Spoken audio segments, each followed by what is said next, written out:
Ya estamos live, sí. Bueno, un saludo a las personas que nos están viendo. Todavía no es la 1 de la tarde, pero ya estamos aquí, Carmen Milagros Vélez Vega y yo, Amarilis Pagán, listas para comenzar nuestro live a la 1 en punto. Vamos a dar unos minutitos en lo que otras personas se conectan y llegamos a la hora que habíamos anunciado.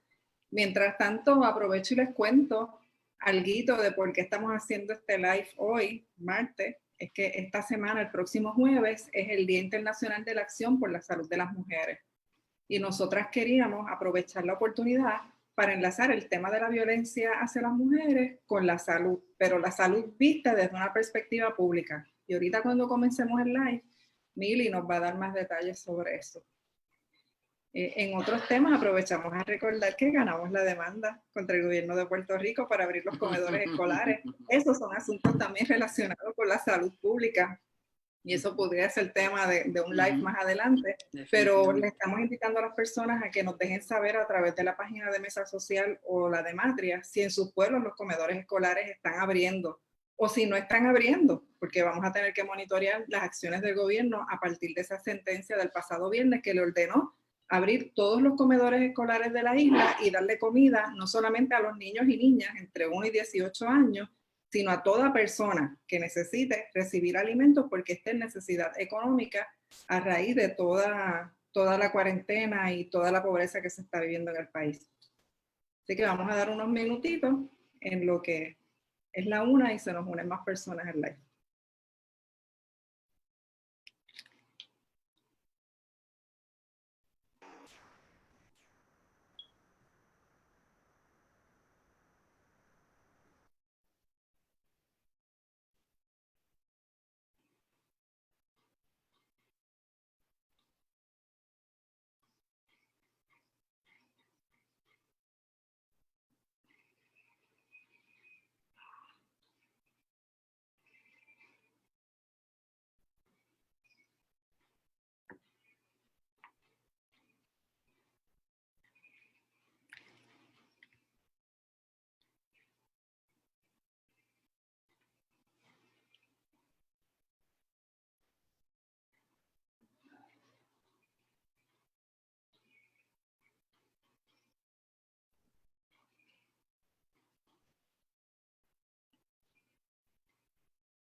Bueno, ya es la 1 en punto y ya tenemos 35 personas conectadas al live. Así que nuevamente un saludo a todas esas personas que se han estado conectando, agradecidas de que nos dediquen un espacio de su día para escuchar lo que estamos trabajando en Matria, particularmente porque estamos bien conscientes de que hay muchas cosas pasando en redes sociales. Máxime un día como hoy, que el comercio está comenzando un proceso de apertura que nos preocupa a todas y a todos y que es parte de las noticias del día. Así que sacar este espacio para escuchar este live de Proyecto Matria, para nosotras es significativo el hecho de que ustedes lo hagan. Entonces, hoy me acompaña una compañera a quien yo quiero muchísimo y admiro muchísimo también, la doctora Carmen Milagros Vélez Vega. Ella es catedrática en la Escuela de Salud Pública del Recinto de Ciencias Médicas y es una persona que se ha destacado y que es una de las cosas que yo admiro en ella, porque sabe balancear lo académico y lo intelectual, lo que son las investigaciones, todo lo que se hace en una universidad con el trabajo de activismo. Y es traer entonces a la gente el beneficio de ese conocimiento que se adquiere en la academia y convertirlo en cosas prácticas. Mili es parte del Comité Amplio para la Búsqueda de Equidad, al cual pertenece Matria también, y desde ahí trabajamos muchísimas cosas relacionadas con las personas LGBTIQ, con la equidad, y bueno, que dentro de su trabajo también mira a las mujeres, porque cuando tú partes de una perspectiva de salud pública, tú sabes que hay unas comunidades que son vulnerables, ¿verdad? Que el discrimen o las desigualdades que viven las hacen vulnerables a la violencia, a la pobreza y a muchísimas otras manifestaciones de lo que se conoce como privación. Entonces, en esta semana dedicada al tema de la salud de las mujeres, como les mencioné ahorita, nosotras queríamos trabajar el tema de violencia hacia las mujeres relacionado con salud pública. La Organización Mundial de la Salud nos dice que la violencia hacia las mujeres es un asunto de salud pública. Y bueno, que la primera pregunta, que pudiera parecer obvia, pero yo creo que es bueno contestarla, es cuando hablamos de salud pública, Mili, ¿de qué es que estamos hablando? Sí, muchas gracias por invitarme aquí. Yo también, para mí, quiero decirles, ¿verdad?, que Matria es uno de los baluartes más importantes en Puerto Rico para nosotros las mujeres. A ellas no descansan nunca.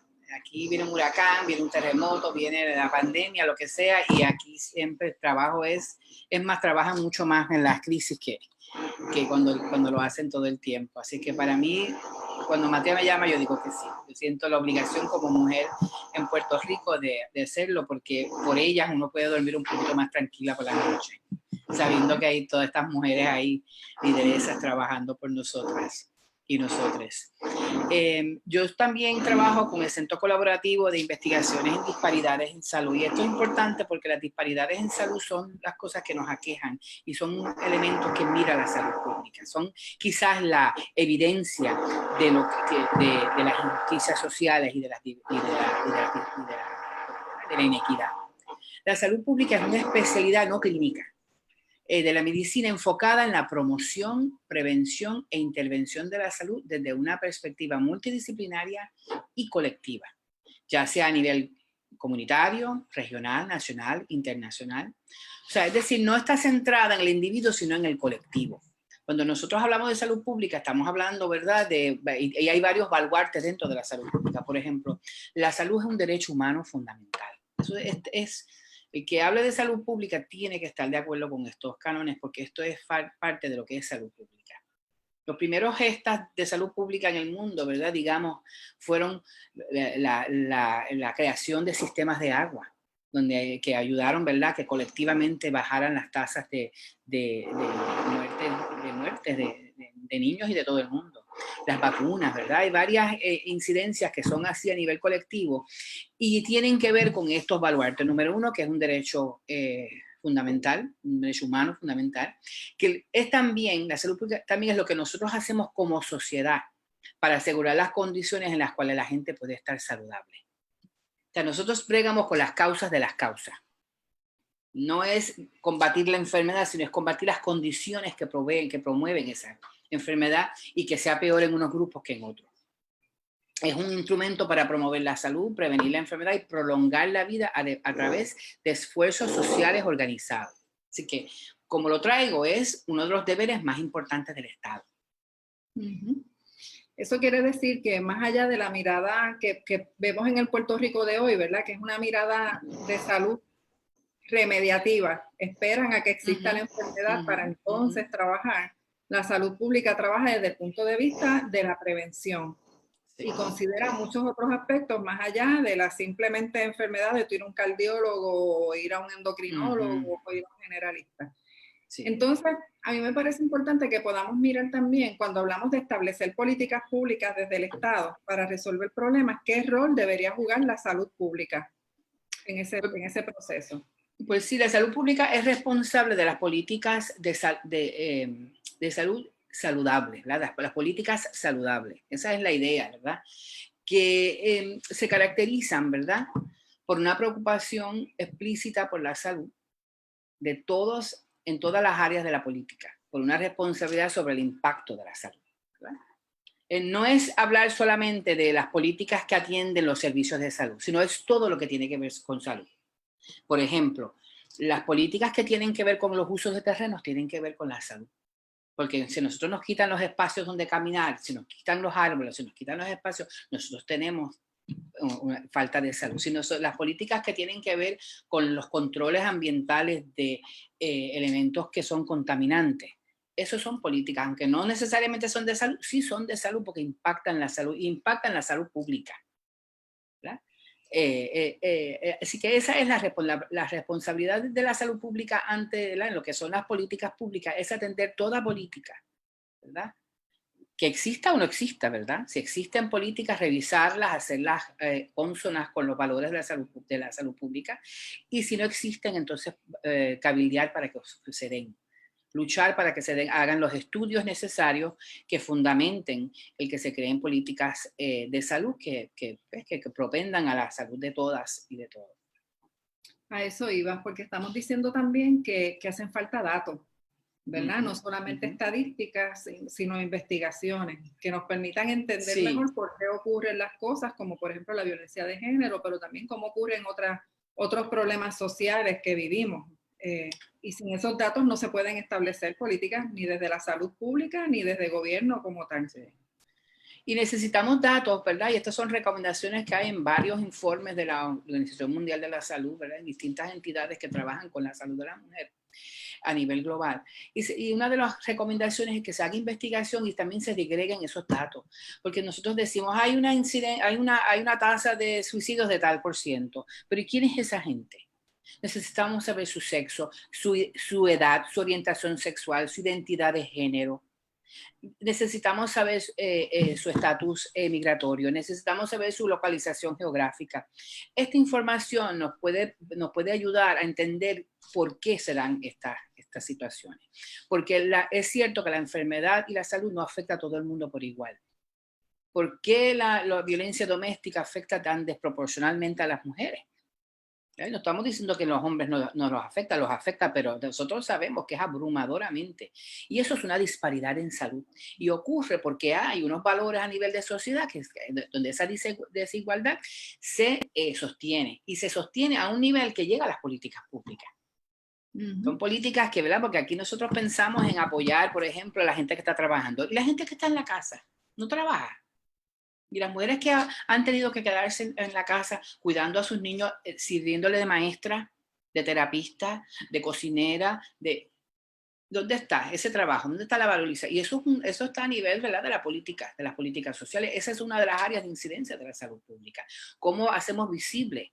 Nosotros sabemos que la disparidad en términos de las consecuencias de las enfermedades las sufren más la gente que están cuidando. ¿Y quiénes son las cuidadoras? Abrumadoramente son mujeres.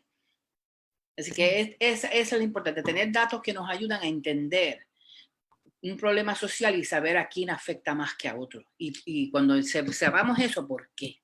¿Qué es lo que hace que afecte más a unos que a otros? Porque hay un discurso en la salud pública, ¿verdad? Hay diferentes fuentes, ¿verdad? Hay diferentes, digamos, corrientes. Y hay un discurso de que hay unas poblaciones vulnerables. Como si en los cuerpos de nosotros hubiera unos elementos de vulnerabilidad cuando nosotros nacemos mujer, o cuando nacemos negra, o cuando nacemos lesbiana, o cuando nacemos lo que sea, diferente.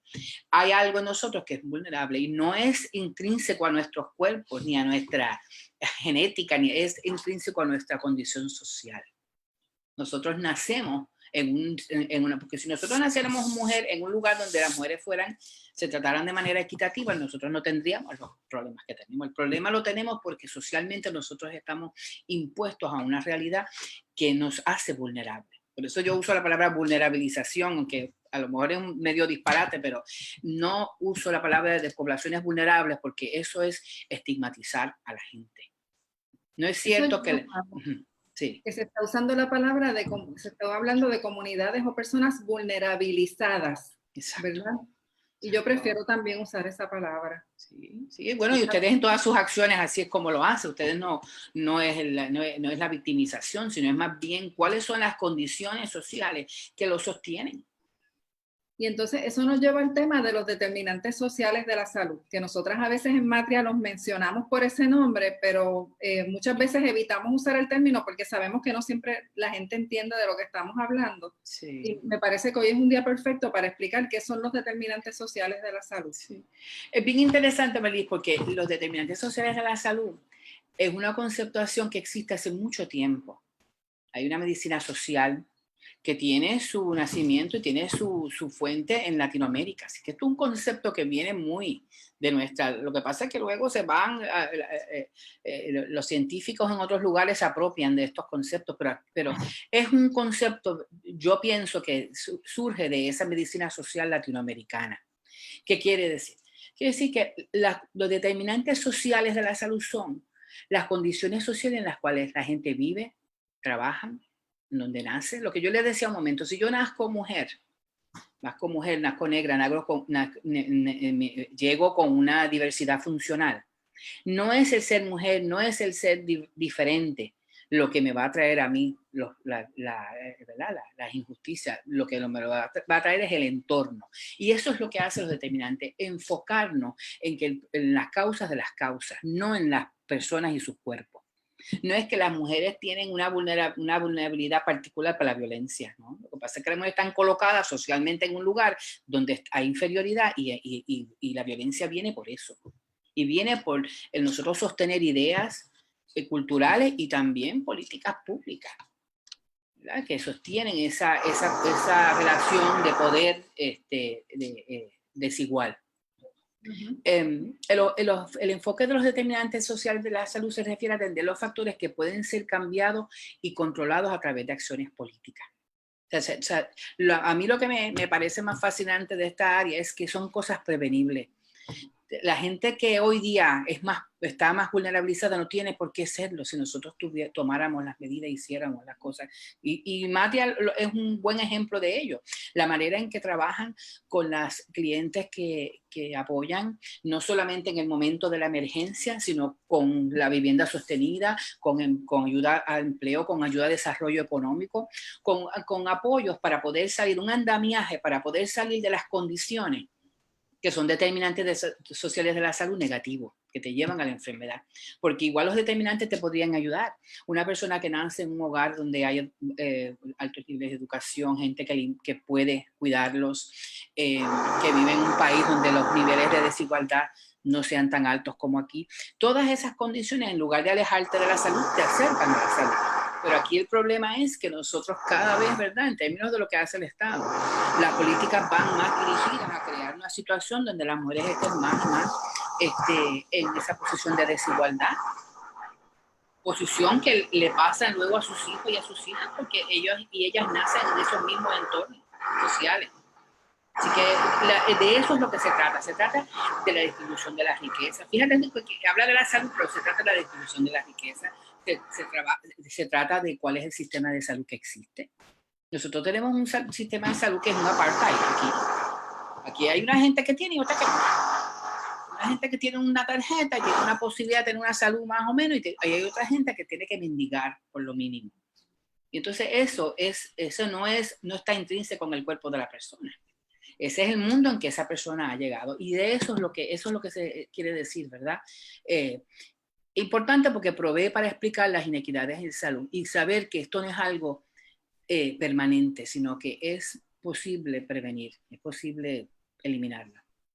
Quiere decir que pudiéramos decir que en la medida en que una organización como Matria, que trabajamos con un modelo de 360 grados de derechos humanos, estamos trabajando desde el punto de vista de esos determinantes, porque sí, lo que estamos diciendo es, si yo te garantizo derechos humanos, techo, comida, educación, seguridad, ¿verdad? Esos servicios de salud, estoy mejorando las condiciones de tu vida y entonces eres menos propensa a recibir la violencia y a vivir en condiciones en las que la salud en general se afecta. Y si lo vives, te puedes mover, te puedes salir, hay alguna manera de salirte, porque de verdad todo esto, a todos nos puede pasar que caemos a vivir a un lugar donde hay contaminación, pero si yo tengo educación, si yo tengo apoyo social, si yo tengo la posibilidad de protestar eso y eliminarlo o de moverme, yo puedo tener más salud. Y Matia es un perfecto ejemplo, de hecho es un ejemplo que yo uso en las clases para mis estudiantes, porque estas cosas hay que tenerlas en un ejemplo, hablar de esto, y yo creo que por eso el concepto de determinantes sociales de la salud ha tardado tanto tiempo como en que acogerse, porque la gente lo habla desde una perspectiva teórica, pero esto hay que bajarlo a la realidad, hay que bajarlo a cómo es que esto se hace. Y se hace como lo hace el proyecto Matia, como lo hacen proyectos que son de apoyar a la gente, no de tenerlos para siempre en una posición de víctima, donde lo que van es a recibir porque no merecen nada más. Eso no va a cambiar nuestra realidad. Este tipo de proyecto cambia, porque si la persona puede cambiar, entender dónde está y por qué está ahí, y puede tener la ayuda. Y acuérdense que estas condiciones determinantes son cosas que la gente no controla. Yo no controlo donde yo nací, yo no controlo quién soy mi padre, yo no controlo el país, las políticas, yo sola, ¿no? Pero sí me permite a mí, si yo estoy, ¿verdad?, en un colectivo donde hay acciones que van, y nosotros lo hemos visto, ¿verdad? Nosotros en nuestra misma comunidades LGBT vemos la diversidad, vemos las disparidades, vemos gente que tiene acceso a la educación, que tiene apoyo social y que tiene unos éxitos, y vemos otros que por siempre, por mucho tiempo están sumidos en condiciones que lo que propensa es la enfermedad, y no tiene que ver con ellos, ni nada que ellos han hecho y no han hecho, sino cuáles son sus circunstancias.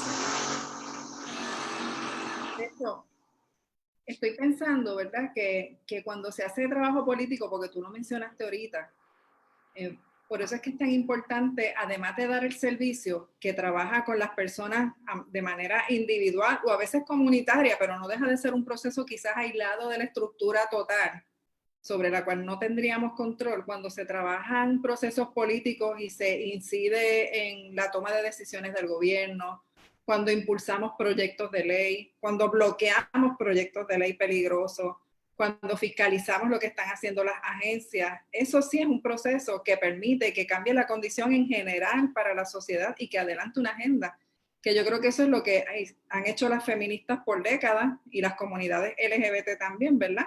A veces la gente dice, pero ¿por qué insisten tanto con los proyectos de ley? ¿Por qué protestan? Bueno, porque es una manera de cambiar esa estructura que produce esas condiciones que hacen a la gente más vulnerable a la violencia o a la enfermedad, a la pobreza.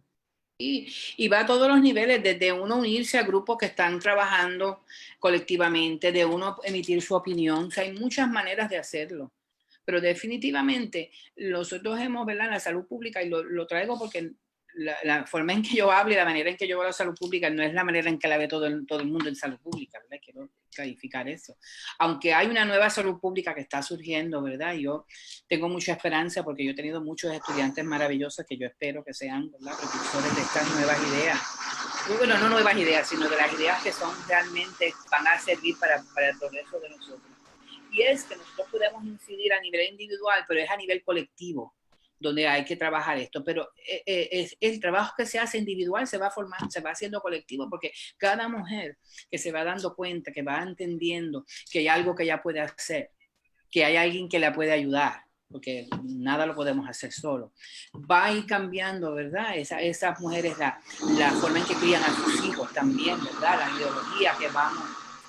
Por eso es la idea de la perspectiva de género en educación es tan importante.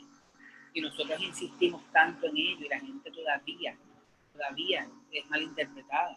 Pero esa es la fuente de verdaderamente un cambio social que permita que nosotros, cada vez que pase algo, en lugar de alguien recordarle que más de la mitad de la gente aquí son mujeres, lo entiendan, lo vean, cada vez que va a surgir un conflicto ya haya una perspectiva de género para mirarlo. Este ejemplo de COVID es extraordinario porque afecta a las mujeres de manera tan desigual.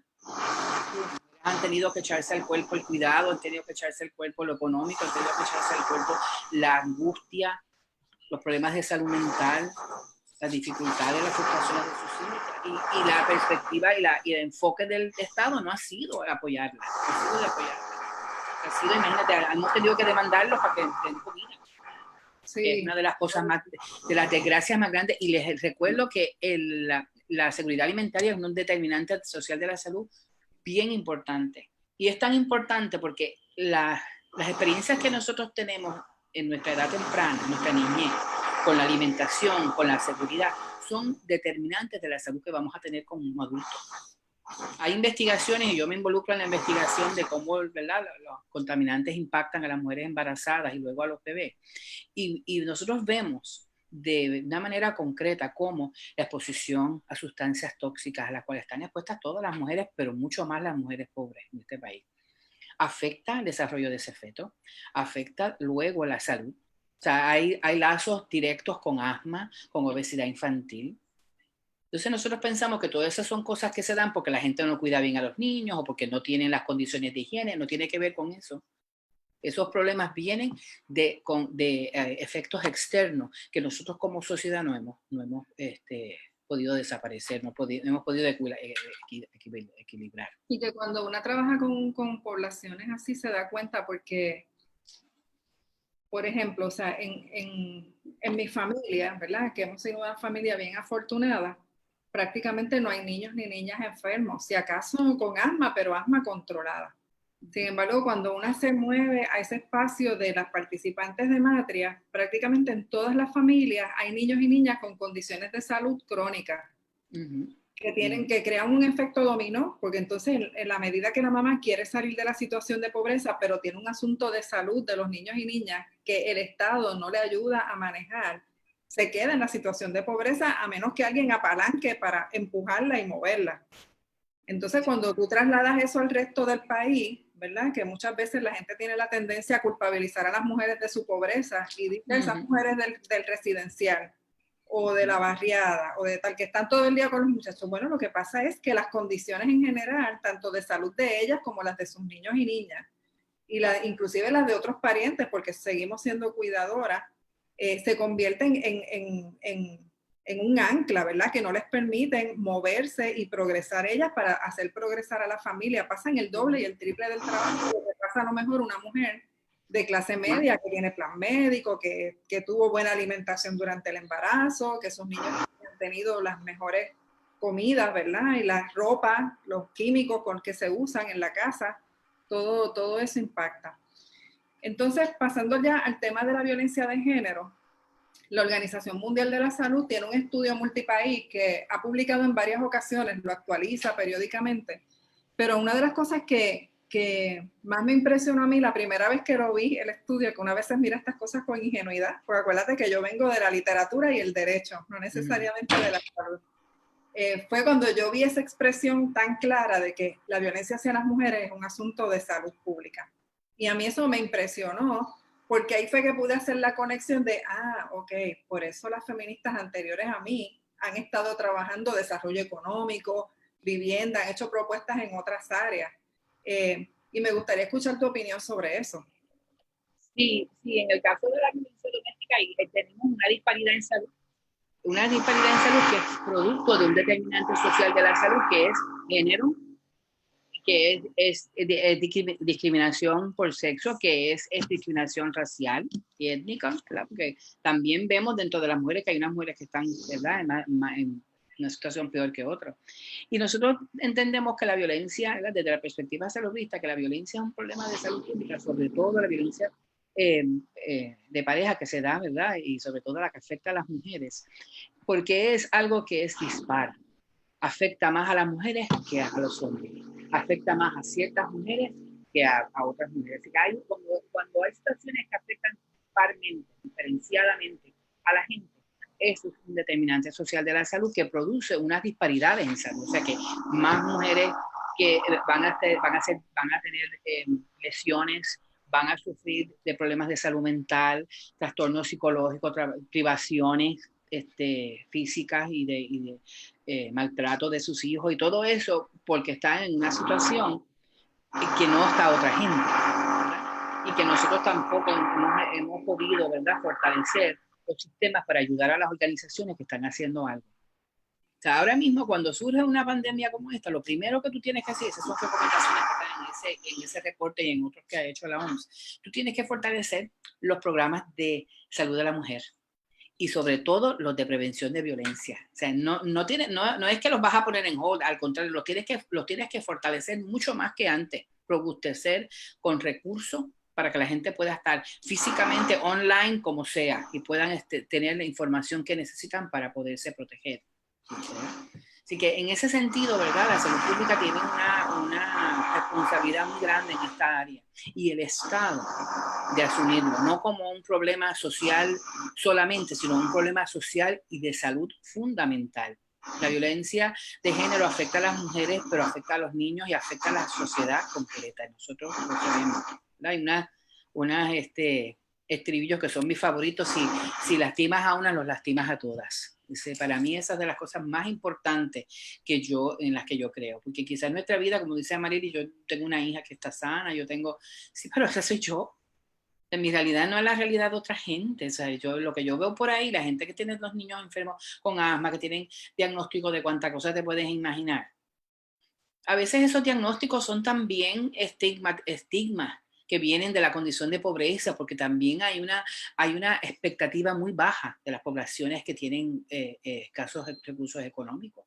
Esta mujer que tú hablas que vive en residencial, hay una expectativa muy baja sobre lo que pueda venir de ella y de sus hijos. Por tanto, hay muy poco lo que pone el Estado ahí para apoyarlos. Y ahí es que está el problema. Cuando nosotros vemos un sistema educativo como el nuestro, donde el 40% hay deserción social, de deserción escolar sobre un 40%, y donde hay como un 40% de los niños que tienen alguna condición que los hace entrar a educación especial o algún servicio relacionado.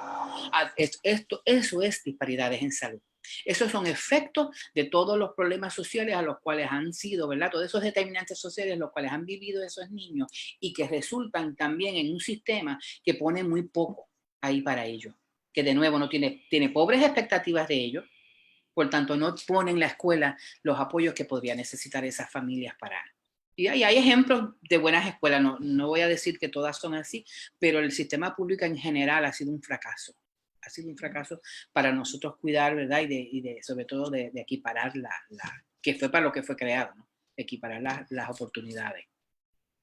Eso me lleva a lo que han sido algunos reclamos históricos de las organizaciones de mujeres que tienen que ver con temas básicos, por ejemplo, relacionados con los derechos sexuales y reproductivos de las mujeres, ¿verdad? Históricamente hemos tenido que estar batallando y pidiendo acceso a métodos de planificación familiar. Hemos tenido que estar batallando acceso a cuidado prenatal adecuado, no así tipo masificador de te veo 5 minutos y sigue andando con la barriga, ¿verdad? Y te doy la misma vitamina a todas las pacientes. Sino un cuidado centrado en el bienestar de la mujer y no solamente en el bienestar físico, sino el emocional, porque todo se relaciona. Sí. Hemos tenido que estar luchando para tener acceso a la terminación de embarazo, al aborto, que a pesar de que es legal, hay mucha gente en Puerto Rico que sigue pensando que es ilegal, y no solamente que piensan que es ilegal, que hay muy pocas clínicas, que cada vez son menos las clínicas disponibles en Puerto Rico, y es un servicio que se tiene que pagar porque los planes médicos no lo cubren. Y hay personas y eso es otra disparidad, y ahí tú identificas una disparidad. O sea, la persona que tiene dinero tiene la solución, pero la que no lo tiene. No tiene ni siquiera la información de que eso es una posibilidad. Entonces ahí es donde nosotros entramos en esas desigualdades que redundan en disparidades en salud. Y por eso es que nosotros vemos más tasas de enfermedad de todo tipo en las poblaciones que tienen están más desventajadas, porque es la sociedad que las desventaja. No viene de ellos, eso no es algo que tú no naces con la desventaja. La desventaja te la impone lo social. Y ahí es que nosotros vemos esa. Sí, por eso es que Simón de Beauvoir decía que no se nace mujer, sino que la sociedad es la que te hace mujer. Y por eso es que hablamos de la perspectiva de género, que es la palabra que tanto terror le tiene a alguna gente ahí, pero que va en la misma dirección, ¿verdad? Reconoce que las mujeres nacen como seres humanos y que en la medida que la sociedad tiene unas expectativas o unas ideas de cómo debemos ser, van construyéndonos y nos van limitando, nos van poniendo en un lugar particular de la sociedad que nos hace entonces vulnerables a la violencia. Porque entonces de ahí vienen las creencias de que, bueno, te puedo disciplinar porque eres inferior a mí, me tienes que obedecer porque yo soy la cabeza de la familia. De ahí es que vemos todavía pastores que existen en el Puerto Rico del 2020 que desde el púlpito dan instrucciones de cómo disciplinar a las esposas cuando no obedecen al marido, y desde ahí vemos también todas esas otras construcciones sobre la mujer pobre, sobre la mujer lesbiana, sobre la mujer trans, que en la medida que las van convirtiendo en un objeto sin derechos, ¿verdad? Le quitan su humanidad, las hacen presa fácil de la violencia. Por eso nosotros hemos insistido muchísimo también en la educación para la equidad, en el sistema de educación pública, porque estamos convencidas que es un antídoto a la violencia de muchísimas maneras, porque destruye los mitos y los estereotipos de género que se nos han ido poniendo encima y que nos limitan. La Organización Mundial de la Salud ha ido identificando también lo que ellos llaman factores de protección y factores de riesgo. Nosotras en Matria, cuando hablamos del tema, solemos hablar de los básicos, ¿verdad? Hablamos, por ejemplo, de que factores de riesgo, y fíjate que pareciera, la gente preguntará qué tiene que ver eso con la salud o no. Bueno, pues tiene que ver. Factor de riesgo es el que haya roles rígidos por género establecidos en la sociedad. El que haya poca movilidad económica también y social, que en la medida que alguien no puede progresar porque el sistema no se lo permite, es un factor de riesgo. También cuando los gobiernos no asumen posturas claras sobre el tema de la equidad y la violencia hacia las mujeres, aumenta el riesgo porque se convierte en una conducta aceptada. Sí, cuando se normaliza en el discurso social, nosotros lo tenemos internalizado. Las mujeres no podemos. Esto es muy fuerte para mí, necesito un hombre que me ayude. O sea, estos son narrativas maestras que nosotros tenemos en nuestro interior, que no son producidos por por lo social, por este entorno social y sostenidos por las políticas, ¿verdad? De momento tú miras y tú ves una plantilla de líderes donde la mayor parte son hombres y son los que toman decisiones sobre la realidad de las mujeres. Y entre las recomendaciones que se dan en estos informes está eso, ¿verdad? De cómo nosotros debemos equiparar, ¿verdad? El poder de las mujeres, el poder social, ¿verdad? Que tienen. Vemos también que cuando se normaliza esa violencia, primero que se normaliza la desigualdad, se normaliza el que una es menos que lo otro, el que una es más emocional, más torpe, más necesitada, pues se normaliza la violencia, porque entonces, ¿qué yo puedo hacer? O sea, yo he hecho estudios, por ejemplo, con mujeres con diversidad funcional sobre violencia, y yo, para mí las cosas más terribles que yo he escuchado, las he escuchado en esas investigaciones, escuchar mujeres decir, es que yo me lo busqué, es que como yo soy así, es que como yo necesito tanta ayuda, o sea, son discursos que son terribles, porque es ponerle en las manos del agresor de tu vida, decirle yo no valgo. Entonces no es como, pero claro, nosotros nos paramos de esta posición de privilegio y decimos, bueno, es que la gente tiene que eso no es tan fácil, porque han vivido sumergidas en esa realidad social desde que nacen. En su entorno alrededor no hay apoyo social, porque cuando se quieren ir la gente le dice, ay, pero es que tú tienes que tener paciencia por tus hijos, y finalmente vemos las tragedias que vemos. O sea, no son porque la gente no quiere, porque a las mujeres les gusta que le den, o todas esas tonterías que la gente dice. Es que ciertamente es como sumergirte en una realidad social que te forma, que te constituye, y te constituye como una víctima, te constituye como alguien inferior aunque no lo sea, y es hasta que puedes llevar un proceso como lo que llevan las mujeres que van a Matria y que van a otras organizaciones donde se pueden dar cuenta contra yo valgo. A mí no me tienen que dar, o a mí no me tienen que humillar. O sea, no importa, ¿verdad? Si yo no tengo los medios para sostenerme en este momento, yo puedo lograr tenerlos en algún momento. O sea, ahora tiene que haber, y ahí es donde vamos con los determinantes, tiene que haber un andamiaje en la sociedad para apoyarlo. Porque yo no me lo voy a inventar. Yo me voy para la calle, ¿dónde yo voy a trabajar? ¿Dónde está el dinero para cuidar a mis hijos? ¿Dónde está el lugar donde yo voy a vivir apartado de esta persona a quien yo le tengo miedo, y a todo su entorno? Porque los agresores no viven solos. Tienen familiares que son tan hostigadores como son las personas que cometen esto, y a veces la misma familia de las mujeres donde no encuentran el apoyo. Por eso que ha sido una desgracia que en este país hayan cerrado tantos albergues para mujeres que viven violencia doméstica. O sea, nosotros estamos casi sin ningún albergue aquí, y aquí de momento vino esta pandemia y todo el mundo dijo, pues vamos a poner en hold esto, como si si estas condiciones no fueran propicias para que hubiera mucha más violencia. Así que ahí nosotros nos damos cuenta que este gobierno, que este Estado no tiene una conciencia de salud pública y mucho menos de los determinantes sociales de la salud y de los derechos humanos. Su mirada es una mirada clínica y pobre, porque ni siquiera sirve a todo el mundo que debe ser. Y tú sabes que entre los hallazgos de la Organización Mundial de la Salud también, cuando le preguntaban a las mujeres por qué en ese estudio, y se llama multipaís porque entrevistaron mujeres de distintos países del mundo, quiero que la gente que nos está escuchando lo entienda, y se repetían ciertas respuestas. Por ejemplo, lo que Emilia acaba de mencionar de la normalización de la violencia, ¿verdad? Esto siempre ha sido así, yo me lo busqué, o en mi casa, en mi infancia era así, en mi comunidad esta conducta es aceptada. Entonces, en la medida que una mujer normaliza la violencia que recibe, no va a buscar ayuda, porque piensa que, pues, que eso es lo que le tocó vivir, se resignan, no cuestionan la violencia que están recibiendo. Otras respuestas, por ejemplo, nos permiten saber que tienen mucho miedo a perder a sus niños y niñas, porque las partes agresoras, inclusive la familia alrededor, se lo dice: si tú te vas a perder tus niñas y niños, te los van a quitar. Si tú te vas, como no vas a tener dónde vivir ni con qué darle alimento, te los va a quitar el departamento de la familia, ¿verdad? El equivalente a lo que se dice en Puerto Rico, en otros países lo dicen de otra manera. Y otra de las cosas que también descubrió el estudio es que las mujeres prefieren, en términos generales, ir a buscar ayuda en espacios comunitarios y no del sistema de justicia oficial.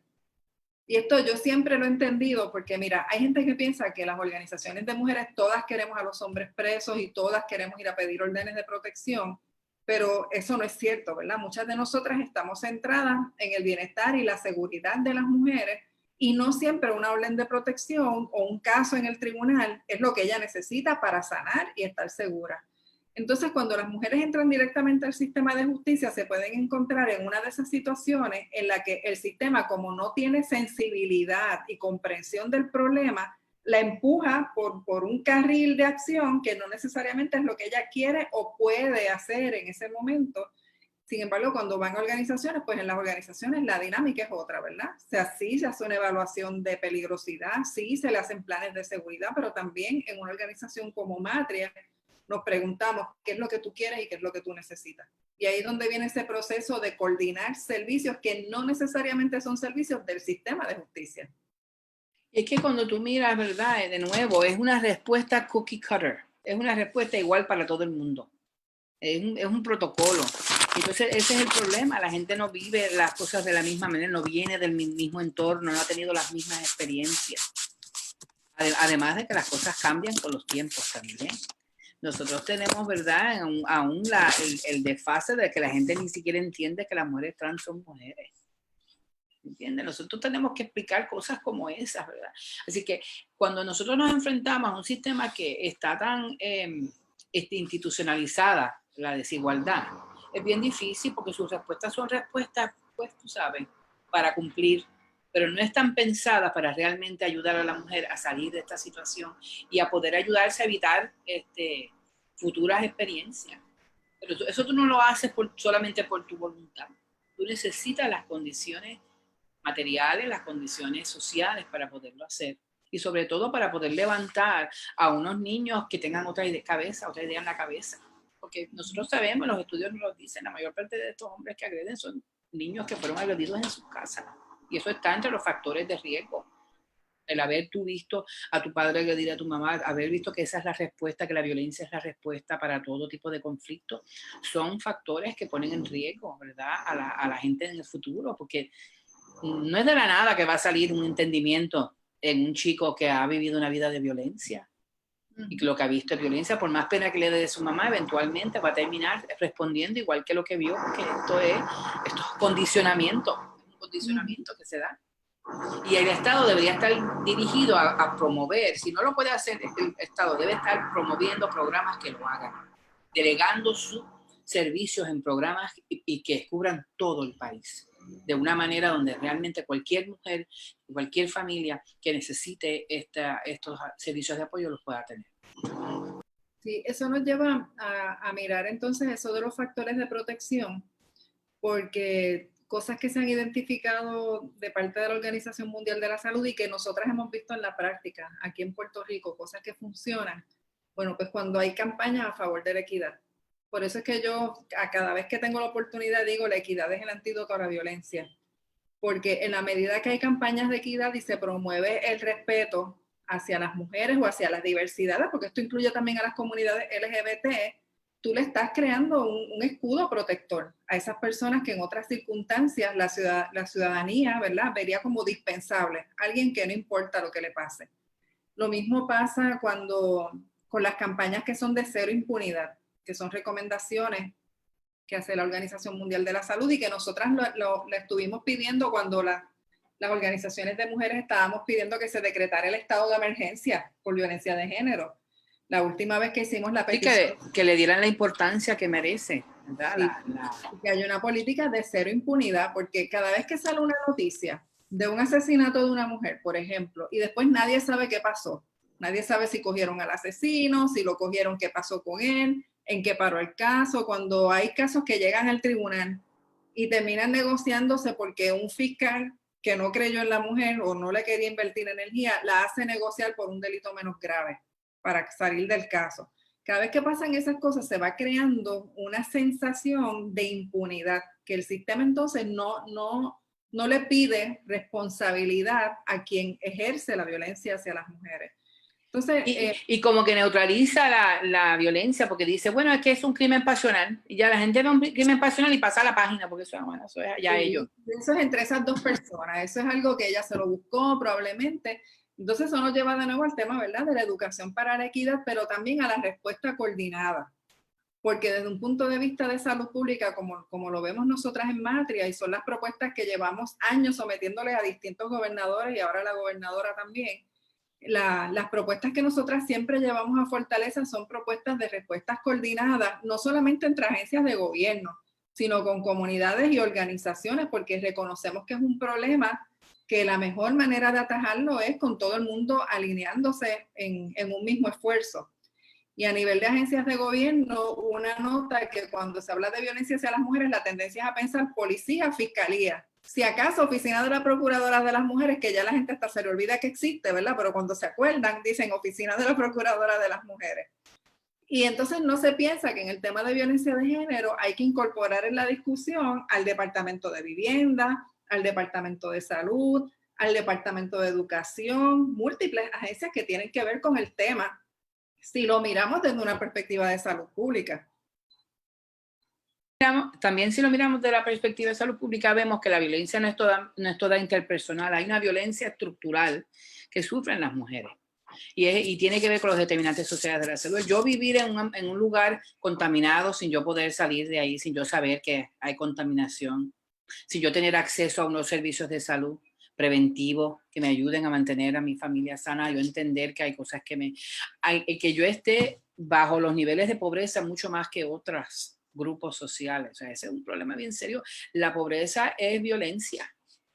Y aquí nosotros, imagínate, de nuevo traigo, hay que demandar al Estado para que le dé un plato de comida a la gente. Y olvídate tú de las carencias que están pasando las mujeres jefas de familia, las mujeres que están cuidando a otros, porque son invisibles, son la gente que están llevando la fuerza. Esta epidemia, esta pandemia la están llevando las mujeres en este país. Son las más que son las más que se están muriendo, las más que se están contaminando. Y son invisibles como, ¿verdad? Como un grupo más afectado, como un grupo vulnerabilizado. Y dentro de esas mujeres están, de las mujeres en general, están las mujeres que viven bajo los niveles de pobreza. Yo trabajo en estudio hace 10 años en el área de investigación sobre los efectos de la contaminación, sobre el embarazo y los nacimientos prematuros. Y yo quiero decir, en Puerto Rico, las tasas de prematurez son de las más altas del mundo. Son número 3 en el mundo. ¿Entiendes? Nosotros estamos detrás de Malawi y el Congo, ¿entiendes? Los demás, Haití tiene mejores tasas de natalidad que aquí y tienen que ver con desigualdad. tiene que ver con exposición a contaminantes que nosotros tenemos en la tierra, en el aire y en la variedad de productos que entran aquí sin ningún tipo de crimen, de examinación. O sea, aquí hay montones de productos que están prohibidos por la EPA que aquí se venden. ¿Y dónde se venden? En los sitios donde pueden comprar las mujeres pobres. Y sobre todo las mujeres que viven en el campo, donde hay una tienda o 2 tiendas nada más. Así que lo que hay ahí es lo que yo tengo que consumir. No hay educación sobre eso, no está siendo atendido. Así que los cuerpos de estas mujeres y de sus hijos se van contaminando y eso va afectando su salud, va produciendo todas estas enfermedades que nosotros vemos, que nosotros pensamos que son enfermedades de, como dicen algunos de gente de salud pública, de estilos de vida. Mire, esto no son estilos de vida, porque yo no escojo el aire que entra por mi ventana. Claro, si yo tengo dinero, yo pongo un aire acondicionado, yo me mudo, pero si no tengo dinero, es mejor ni saber lo que hay ahí, tú sabes. Acceso al agua. O sea, nosotros hemos examinado el agua por 10 años. El agua de este país está contaminada. El agua que sale por la pluma está llena de unos químicos que son nocivos, que son disruptores endocrinos, que nos hacen daño a nosotros y a los hijos que nosotros parimos después. Y que parimos a un país donde no hay un sistema de salud que los pueda. No te digo, no hay un sistema educativo que los quiera educar ni siquiera alimentar. Así que realmente nosotros tenemos una lucha y por eso yo, de nuevo, todos los días agradezco el trabajo que hacen las mujeres de Matria, la gente de Matria y de otras organizaciones, porque sin eso, sin la sociedad civil, nosotros estaríamos mucho peor de lo que estamos. Mira, Mili, y entonces, bueno, es que escuchándote, ¿verdad? Yo estoy pensando en el trabajo que nosotras hacemos con comunidades particulares como Miraflores, ¿verdad? Que estamos conscientes de que muchos de los niños y niñas que tenemos allí tienen problemas de aprendizaje. Tan conscientes que de las primeras cosas que hicimos fue llevar abogados del Colegio de Abogados y Abogadas a trabajar asuntos de educación especial. Y son cosas que nosotras, ahí hay personas de la comunidad sorda, tenemos, o sea, hay muchas cosas en esa comunidad y yo sé que eso se repite a través de la isla en otras comunidades, que como quedan también aisladas, ¿verdad? Porque no tienen acceso a redes sociales, no tienen vehículos, así que no es gente que esté viniendo a San Juan o moviéndose a otros pueblos. Es como un mundo distinto al que la gente que está alrededor nuestra aquí en Caguas y en San Juan vive.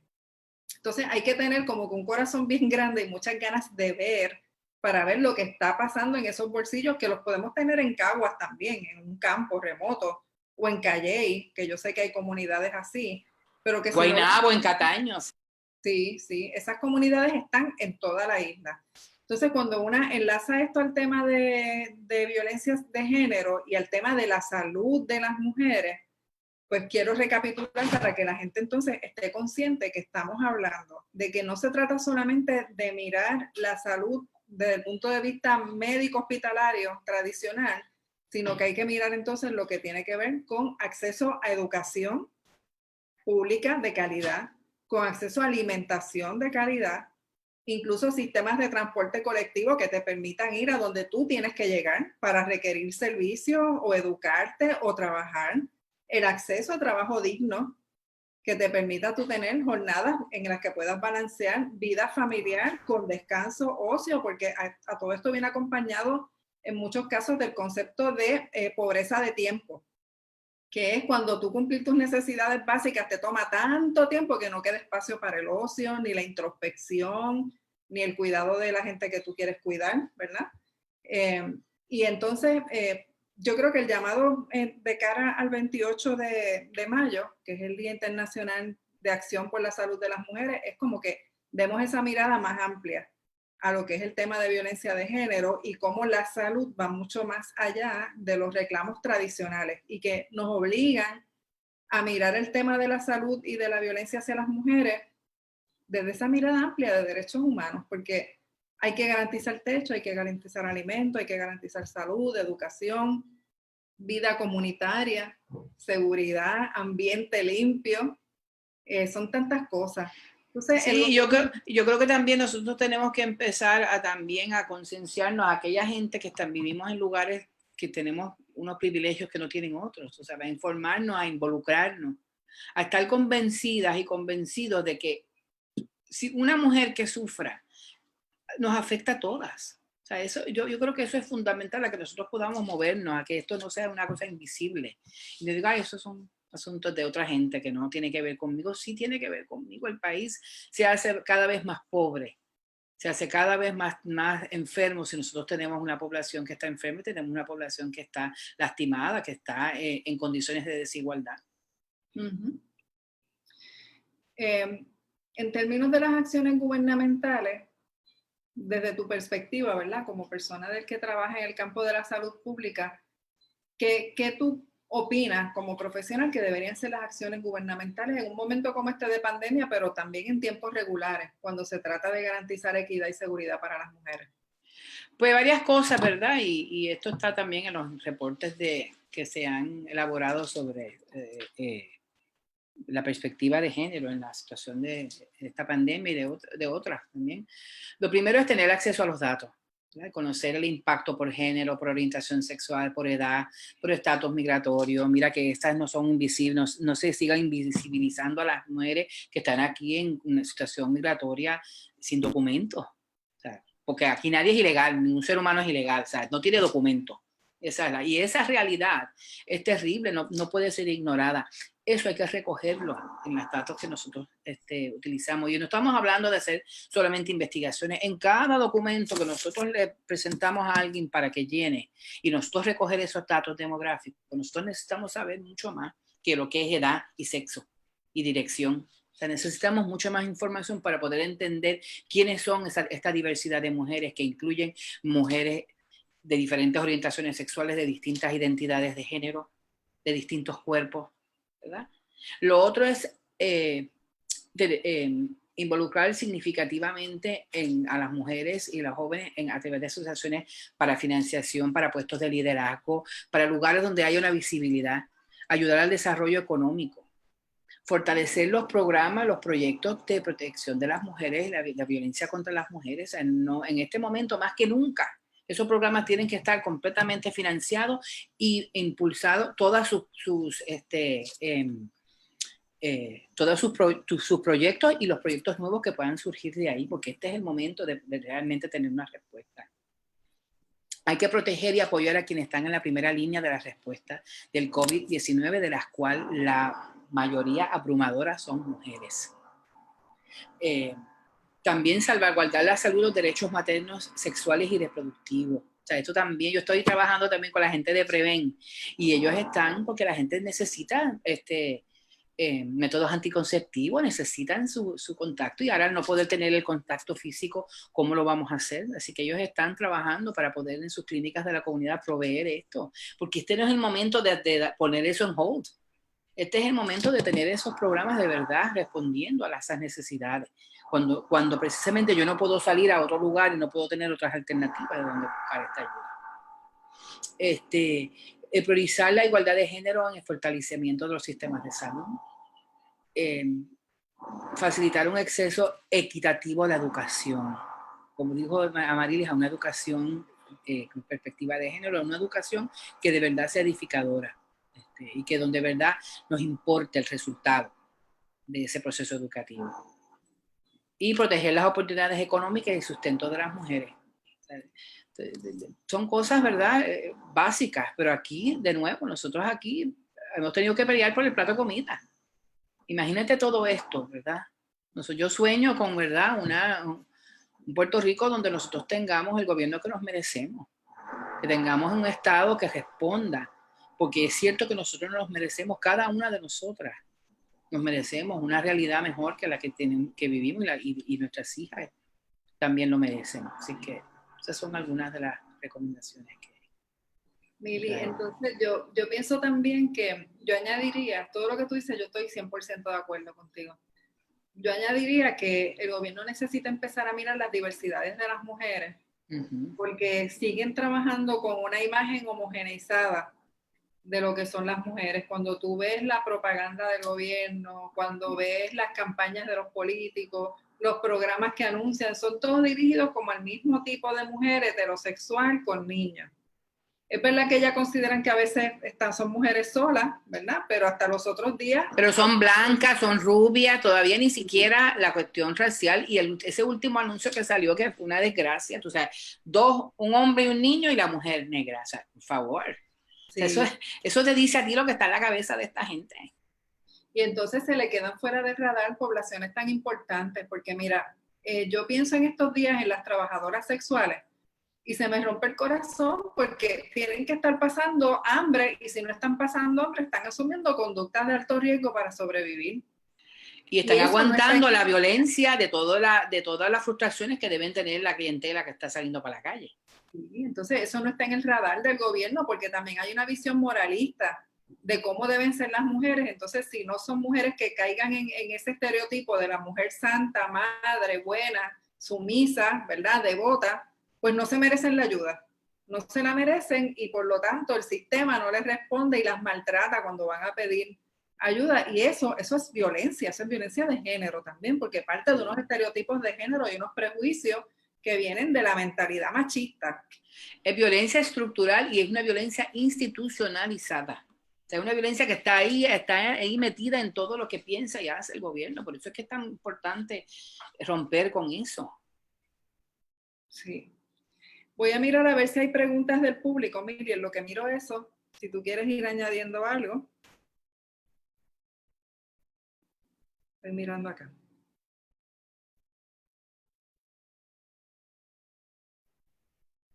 Sí, mencionaron las indocumentadas. Yo creo que hay que hacer un trabajo también de sensibilizar a la gente que está trabajando en el sector público, privado también, pero sobre todo en el área de justicia. Y yo sé que Matia, como otras organizaciones, han hecho un trabajo tremendo de tratar de adiestrar a estos grupos, pero hay que apoyar ese trabajo que se está haciendo, porque si nosotros no podemos hacer un cambio de arriba para abajo, podemos hacer un cambio de abajo para arriba. O sea, nosotros podemos trabajar con la concienciación de cada persona que es un servidor público. O sea, porque yo voy a decir una cosa, yo por muchos años me sentía frustrada de que las cosas no se mueven, pero un día me di cuenta, yo soy trabajadora social de formación, me di cuenta que si yo no hago algo, porque yo le voy a pedir a otro que lo haga. O sea, nosotros tenemos que empezar nosotros mismos a cambiar la manera en que vemos las cosas y tratar de cambiar a la gente que está alrededor poco a poco, porque hay diferentes maneras de asumirlo. Hay espacios dentro del servicio público que funcionan mejor que otros. Los centros de salud comunitaria, por ejemplo, en Puerto Rico funcionan mucho mejor que los otros servicios, los otros IPAs privados, donde tienen una variedad de servicios, donde hay una obligación de ellos de mirar distintas necesidades y determinantes sociales. De hecho, ahora ellos están aumentando, están expandiendo su servicio, están añadiendo una evaluación de determinantes sociales de salud a sus pacientes. Y eso es bien importante porque, de nuevo, la salud no es nada más el dolor de cabeza que yo tengo, no está en mi cuerpo nada más.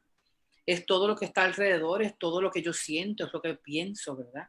Entonces, nosotros poder trabajar desde los espacios como son las organizaciones, como son los grupos que están dentro de los espacios públicos. Es importante. En ese sentido, el trabajo que ha hecho CABE de unir a muchas organizaciones ha ayudado también a crear una conciencia de que nosotros somos gente como cualquier otra y que no estamos pidiendo más que los demás, estamos pidiendo tener lo básico, estamos pidiendo tener las protecciones y la capacidad de tener una vida decente. Sí. Una de las preguntas en el chat era ¿cuántas mujeres han muerto durante el periodo de cuarentena? Entonces yo quería, ¿verdad?, mencionarle que por lo menos 5 han muerto. Carmen Castelló, en la página Seguimiento de Casos, ella mantiene las estadísticas al día y esa es nuestra referencia para hablar de los feminicidios en Puerto Rico. Y la gobernadora nunca, en todo el periodo de cuarentena, nunca ha hecho mención del tema de violencia de género ni de la respuesta gubernamental. Ese tema para el gobierno de Puerto Rico no ha existido, como tampoco ha existido el de los comedores, porque hagan memoria a ver si han escuchado a la gobernadora hablando de los comedores escolares y están hablando de las familias empobrecidas que están aquí, no están hablando de las necesidades de las mujeres para nada. Y entonces nosotros con una gobernadora mujer, ¿verdad? La gente de afuera pensando, qué chévere, usted tiene una gobernadora mujer, tendrán a alguien. No, pues no, porque eso no determina, ella será mujer, ¿verdad? Biológicamente, pero su forma de dirigir es totalmente dentro de lo masculino, o sea, es el club. Sí. Es el club de siempre. Y que, fíjate, quería aprovechar la pregunta sobre los feminicidios para hablar del estudio sobre feminicidios que hizo Kilómetro Cero con Matria. Eso fue un proyecto especial de Proyecto Matria, que estábamos trabajando la prevención de violencia hacia las mujeres en escenarios de desastre, y uno de los componentes que decidimos trabajar fue un estudio sobre los feminicidios. Y se trabajó con los feminicidios entre 2014 al 2018. Y les invito a que lo busquen en línea. En Matria lo tenemos impreso. Si alguien quiere, nos lo puede solicitar. Se lo hacemos llegar. Y es bien impresionante porque mira si nuestro gobierno desde un punto de vista de salud pública no puede entender el tema de la violencia de género, que hay años en los que el número de feminicidios reportados por las agencias oficiales del Estado, como la Policía de Puerto Rico, el Registro Demográfico, el Instituto de Ciencias Forenses, tiene una diferencia de hasta un 26% por debajo de la cifra real de feminicidios. O sea, que hay años que, según las estadísticas oficiales, aparecieron muertas 26% menos de las mujeres que realmente fueron asesinadas. Y es que en Puerto Rico, a nivel de recogido de estadísticas y de manejo de los casos, una de las cosas que descubrimos es que en la causa de muerte, en muchas ocasiones, a pesar de que en la noticia, en el periódico, claramente decía fue asesinada de un disparo, ponían causa de muerte no determinada. Entonces, al poner eso, te la sacan de las estadísticas de feminicidio. Entonces, si tú no puedes medir bien, si tú no tienes los números exactos de mujeres asesinadas en un año, ¿cómo tú vas a hacer política pública o prevención de violencia hacia las mujeres? Entonces, y de nuevo, sí. Y de nuevo los datos, no solamente saber cuántas se murieron, dónde se murieron, qué edad tenía, quiénes eran esas mujeres, porque toda esa gente tiene nombre y apellido, eso no viene de la nada, y tienen historia. Eso nos tiene que ayudar a nosotros a entender dónde, ¿verdad? Dónde son las áreas donde hay que trabajar programas de prevención, donde hay que fortalecer las estructuras para que las mujeres puedan tener la capacidad de protegerse. Y hay unas cifras importantes que salieron de ese estudio que honestamente el gobierno lo podía haber hecho porque tenía más recursos que nosotras. Pero, por ejemplo, en Puerto Rico la mayor parte de las mujeres asesinadas son asesinadas en su propia casa. Eso es un dato que a nosotras no nos sorprende, pero verlo corroborado y por escrito como parte de un estudio es importante, ¿verdad? Si en la cuarentena te dicen quédate en tu casa, le están diciendo a las mujeres quédate en el sitio donde con mayor probabilidad vas a ser asesinada. Así que tendría que haber venido la cuarentena con unas disposiciones y medidas de seguridad para evitar que las mujeres sean asesinadas en sus casas. Otra de las cosas que... Pero de nuevo vamos al problema que es estructural. Si no son importantes, pues ahí está. O sea, aquí lo que hay que cambiar realmente es fundamental, es la mirada de equidad de género. Esa perspectiva de que los cuerpos de esas mujeres son tan importantes como los otros cuerpos que se encuentran muertos. Y que definitivamente en un momento como esto, donde tú tienes a la gente encerrada, ¿cómo es posible que tú no pienses en algo como, ¿verdad? Fortalecer los programas que puedan ayudar a proteger a esas mujeres. Lo otro que también descubrimos en ese estudio fue que en Puerto Rico la tasa de feminicidios es de 3. Y es una tasa alta comparada con otros países. Pero cuando tú miras ciertos grupos de edad y de nivel educativo de las mujeres, la tasa llega a 19. Y esa tasa de 19 es de mujeres que no tienen 4º año de escuela superior y son jóvenes. Entonces es terrible, porque miramos los pasados años en Puerto Rico y nos damos cuenta que ha habido un proceso sistematizado y progresivo de cerrar escuelas públicas en el país, y vemos también cómo los recortes han ido bajando los programas de apoyo a estudiantes. Entonces, si una adolescente sale embarazada, ¿qué pasa? La expulsan de la escuela, ¿verdad? No lo hacen oficialmente con un papel, te estamos expulsando, pero crean las condiciones que hacen que esa muchacha se vaya de la escuela. ¿Qué es lo que pasa con las personas trans, verdad? Que salen de la escuela antes de tiempo, no porque sean brutas y brutos, es que el sistema los expulsa. Pero la versión que tiene afuera, como me dijo a mí una vez una fiscal en un adiestramiento que yo estaba dando en el Departamento de Justicia, yo hablé de esto y la fiscal me dijo, ay, pero eso es un asunto de inteligencia. ¿Okay? Yo tuve que parar el taller para poder explicar, no es un asunto de inteligencia, es un asunto de discrimen y violencia institucional que la saca del sistema, ¿verdad? Entonces, esa es la mentalidad que tiene la gente en el gobierno, y como no tienen estadísticas, hablan desde sus prejuicios o su percepción y no saben que entonces habría que trabajar con que esta gente se quede en la escuela, que logren completar estudios, porque eso es la educación es un factor de protección. Y si pero tienen que recoger los datos y ese es el problema. Aquí se recogen datos sin tener esa capacidad de disgregarlo. Por eso es que tú dices, bueno, son números generales. No te dice a ti, el S3 no te dice a ti, encierra ese 19, que es el que tú tienes que estar mirando. No, yo no digo que no haya que hacerlo para todas, pero si tú tienes un grupo que está más afectado que otro, ahí es donde tú tienes la evidencia de los determinantes sociales de la salud. Por la falta de educación, por el aislamiento social muchas veces, la exclusión social, por la cuestión geográfica de donde viven, por las condiciones, hasta las condiciones de vivienda. Cuando tú tienes gente hacinada en lugares donde simple y sencillamente no se puede separar de su agresor porque son 7, 8 personas viviendo en un espacio donde hay 2 cuartos, ¿sabes? Nosotros estamos hablando pero si nosotros tuviéramos datos que nos permitieran eso, pero para nosotros tener ese tipo de investigación, lo primero que tiene que haber es una conciencia de que esto es importante. Yo llevo 30 años en la Escuela de Salud Pública, 30 años. Y desde que llegué estoy diciendo, esto es estudio. Para que a mí me interesa saber la tasa total de una enfermedad en el país, yo necesito saber quién es esa gente específicamente. Porque qué programa, por eso es que entonces se producen iniciativas de prevención que son generalizadas, que son copiadas de otros lugares, que han sido efectivos quizás por allá, pero que aquí no tienen ninguna vigencia, no tienen ninguna. Y para eso hay que tener datos, pero antes que eso hay que pensar que esto es importante. Sí, pues tú sabes que en Puerto Rico lo que está pasando es que nuevamente son las organizaciones las que un poco asumen ese tipo de responsabilidad.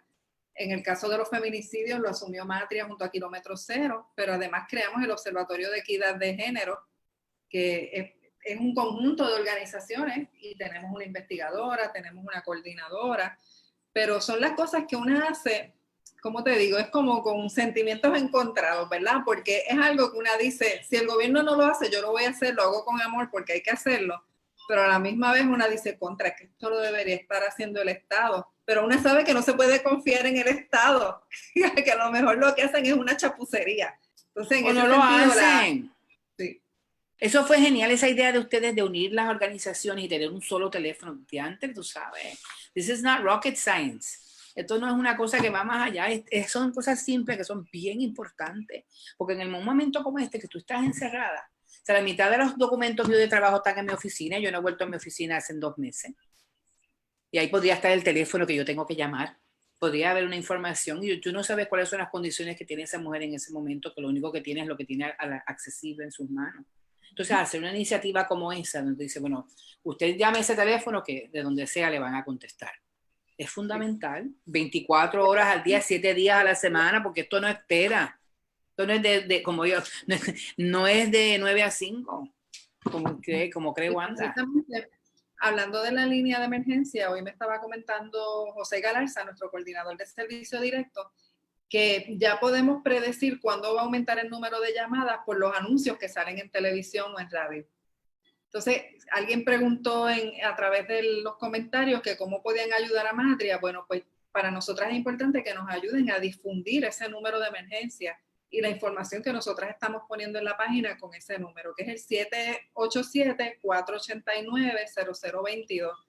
Ese número es bien, bien importante, sacarlo de las redes sociales, porque fíjense que está en redes sociales, ¿verdad? Pero es cuando sale en televisión o en radio que nos aumentan las llamadas. ¿Por qué? Porque en Puerto Rico casi la mitad de la población no tiene acceso a internet o no tiene las destrezas tecnológicas.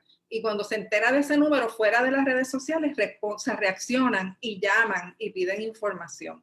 Entonces, ese número salva vidas y nosotros necesitamos sacarlo de las redes sociales y que esté en todas partes.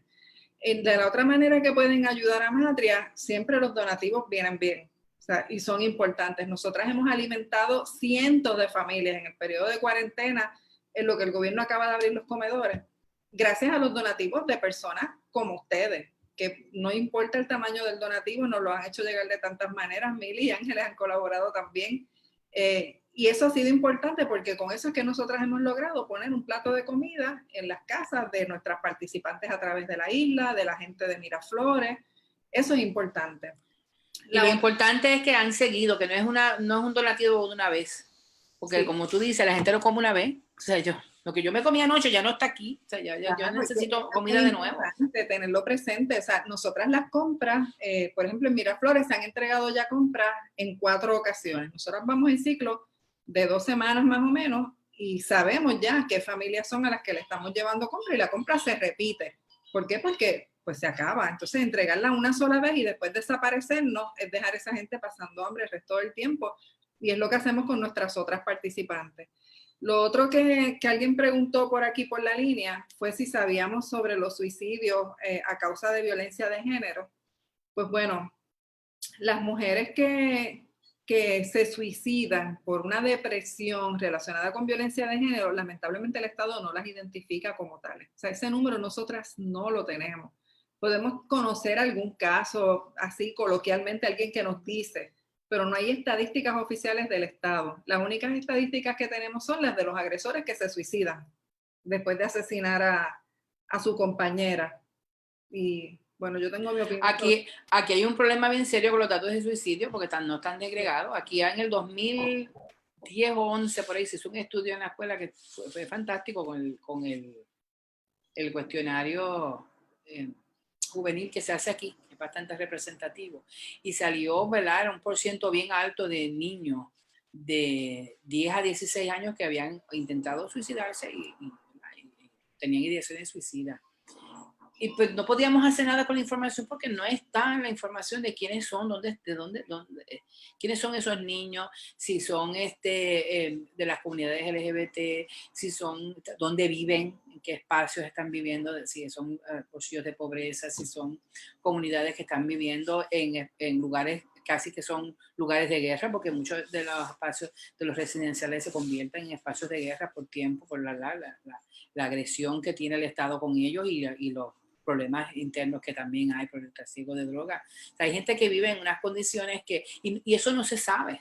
Aquí apenas se sabe el número de suicidios y yo creo que están siempre bajo representados. Yo creo que es mucho más. Y lo más importante, no se sabe quiénes son, así que no podemos.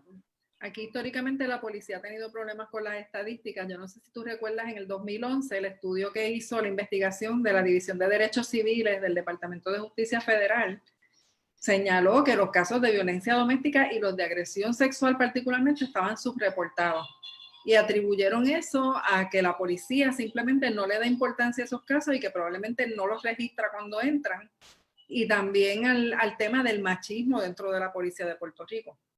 Eso fue en el 2011, todavía la reforma policíaca está en proceso y ha tenido 20,000 tropiezos. Todavía yo no confío en las estadísticas de la Policía de Puerto Rico. Yo tampoco. Y el estudio sobre feminicidios que hicimos lo demostró, ¿verdad? No tenían los asesinatos de mujeres bien registrados, así que todo lo demás debe estar mal registrado también. Bueno, pues no creo que haya más preguntas. Una de nuestras compañeras, Anne, le puso en los comentarios el enlace de PayPal por si alguien quiere hacer donativos a Matria. Gracias, Anne, por hacer eso. Entonces, Mili, te quiero dar las gracias infinitas por esta conversación en la que yo aprendí también. Aprendí muchísimo. Yo siempre aprendo y para mí es un honor siempre encontrarme con las Matrias. Yo, olvídate. Cuando me llamen, cuando sea. Ay, gracias. Estaré aquí. Gracias. Y bueno, muchas gracias a todas las personas que nos estuvieron escuchando. Si se me quedó alguna pregunta sin contestar, yo ahora reviso los comentarios y se la contesto por escrito. Y bueno, pues Anne, que es nuestra coordinadora de los lives, ya podemos ir terminando. Anne. Gracias a todos por sintonizar. Nos vemos el próximo martes a la 1. Hasta luego. Bye. Gracias, Mili.